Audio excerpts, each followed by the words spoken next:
কোথাও হাঁটু পানি, কোথাও আবার কোমর পানি। টানা বৃষ্টিতে ডুবে আছে ফসলি মাঠ। পটুয়াখালীতে টানা এক সপ্তাহের বৃষ্টিতে জলাবদ্ধতার কবলে আমন ধানের জন্য তৈরি করা বীজতলা।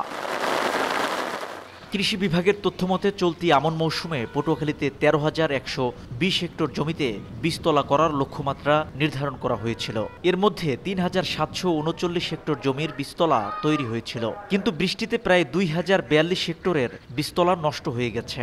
নতুন করে তৈরি করতে সময় নষ্ট ও খরচ বেড়ে যাওয়ায় দুশ্চিন্তায় কৃষক। টানা এক সপ্তাহ বৃষ্টির ভিতরে এই আমার বীজগুলো সব ডুবিয়ে গেছে, এখন তো সব পচে গেছে। একখানি জমির ভুঁই বীজ সব নষ্ট হয়ে গেছে। এখন যে বীজ হালামো এরকম কোনো সম্বল আমার কাছে নাই।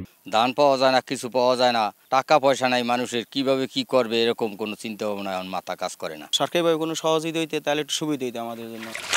এই অবস্থায় ক্ষতি পুষিয়ে নিতে সরকারি সহযোগিতা ও আবহাওয়া স্বাভাবিক হওয়ার দিকে তাকিয়ে কৃষকরা।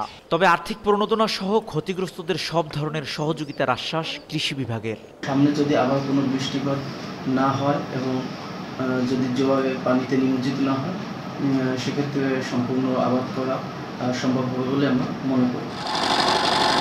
চলতি মৌসুমে জেলায় ১,৯০,০০০ হেক্টর জমিতে আমন ধানের আবাদ করার লক্ষ্যমাত্রা নির্ধারণ করা হয়েছে।